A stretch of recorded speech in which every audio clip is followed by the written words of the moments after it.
मेरी संतान, मैं चाहती हूँ तुम हमारे देश की संस्कृति को जानो, हमारे वीरों को भी जानो, उनसे जीवन जीने का सही तरीका जानो।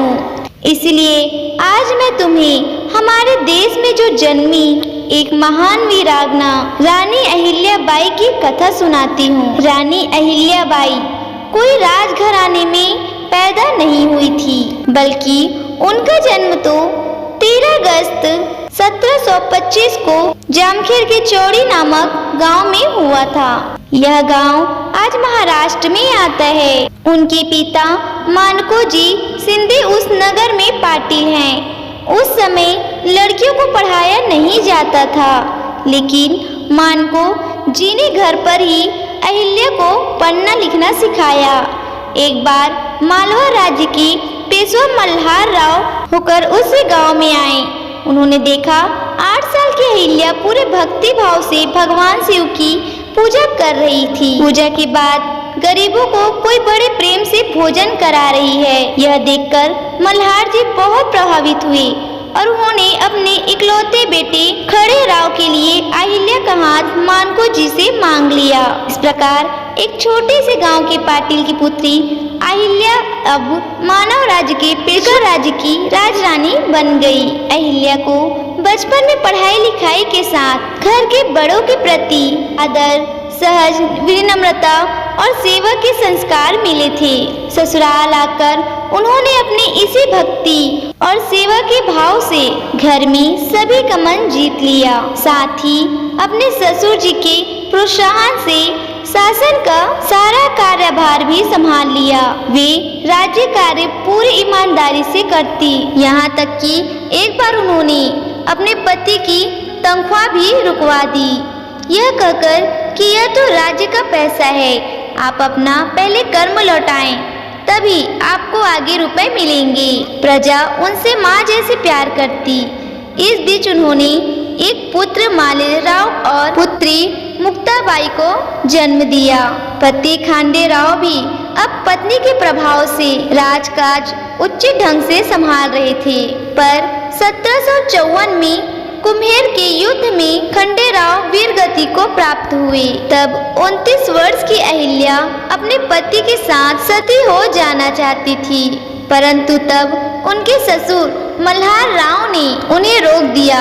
कहा, नहीं पुत्री, अब तू ही मेरा पुत्र है, अगर तू भी चली जाएगी तो मुझे कौन संभालेगा? तेरे बिना हम जीवित नहीं रह पाएंगे। यह सारी प्रजा का पोषण अब तुझे करना है। तू रहेगी तो प्रजा को भी अनाथ नहीं होना पड़ेगा। मल्हार राव की यह स्थिति देखकर अहिल्याबाई ने अपने आंसू पोंछे और सती होने की इच्छा त्याग दी। साथ ही खुद के दुख भुलाकर प्रजा की सेवा की कर्तव्य का पालन करने लगी। उन्होंने राज्य का सारा कार्य संभाल लिया। कुछ सालों बाद 1766 में ससुर मल्हार राव भी चल बसे। तब अहिल्याबाई के पुत्र मालेराव होलकर को राज्य सौंपा गया, परंतु अहिल्या की परीक्षाएं अभी समाप्त नहीं होनी थी। अप्रैल 1767 में ही 22 वर्ष के उनके पुत्र की भी मृत्यु हो गई। इस समय अनाथ समझ इतनी दुख की घड़ी थी। इस समय अनाथ समझ इतनी दुख की घड़ी में भी होलकर राज्य के आसपास के राजा उस राज्य पर अपनी कुल दृष्टि डालने लगे। राघोवा नाम के निकट राजा ने होलकर पर चढ़ाई करने की ठान ली। अहिल्या को जब इसकी सूचना मिली, तब उन्होंने बिना घबराए स्त्री की एक सेना तैयार कर ली, अस्त्र शस्त्र और भोजन की सुव्यवस्थित सामग्री जुटा ली। साथ ही उन्होंने स्पष्ट शब्दों में रघु बाबू को पत्र लिखा, अगर आपकी सेना सीपा नदी के इस पार आई तो वह हमारी तलवारों से नहीं बच पाएगी। आप सोच समझ कर ही कदम उठाना। आप सेना के जरिए हमारा राज्य छीनना चाहते हैं, लेकिन आपकी यह इच्छा मैं कभी पूरी नहीं होने दूंगी। आपने मुझे अबला समझा है, लेकिन मैं कैसी अबला हूँ इसका पता आपको डर क्षेत्र में चल जाएगा। मेरे अधीन महिलाओं की सेना आपका सामना करेंगे। एक बात जरूर ध्यान रखेगा, अगर मैं हार भी गई तब भी सम्मान की दृष्टि से देखी जाऊंगी। मातृभूमि की रक्षा हेतु शहीद कहलाऊंगी, पर अगर आप हार गए तो कहीं मुंह दिखाने के लायक नहीं बचेंगे। फिर अबला के ऊपर जो आक्रमण करने का कलंक लगेगा उसे जीवन भर नहीं मिटा पाएंगे। इन सभी बातों पर विचार करके ही लड़ने के लिए कदम बढ़ाइएगा। मैं सलाह देती हूँ, अगर आप यह युद्ध का विचार पहले ही त्याग दे तो बेहतर होगा। राघव को जब अहिल्या का यह पत्र मिला तभी एक स्वर में बोले, ये कोई अबला नारी नहीं, यह तो सैन्य है और युद्ध का विचार त्याग देते हैं। इस प्रकार अहिल्याबाई ने अपनी सूझबूझ से अपने राज्य को सुरक्षित कर लिया।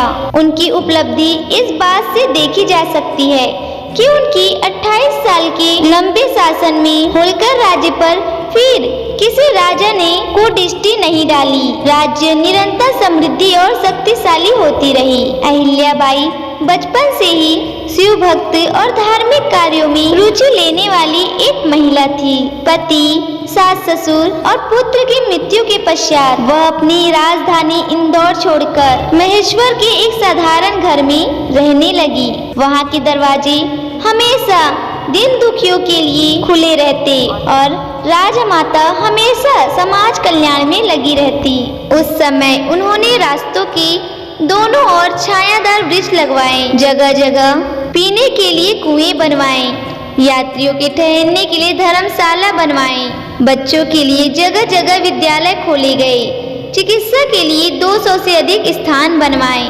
माता ने हिमालय से लेकर दक्षिण भारत तक की हर जरूरत की जगह अपना सहयोग देकर वहाँ कल्याण का काम करवाया। हमारे सभी प्रमुख मंदिरों को फिर से पुनः निर्माण करवाया।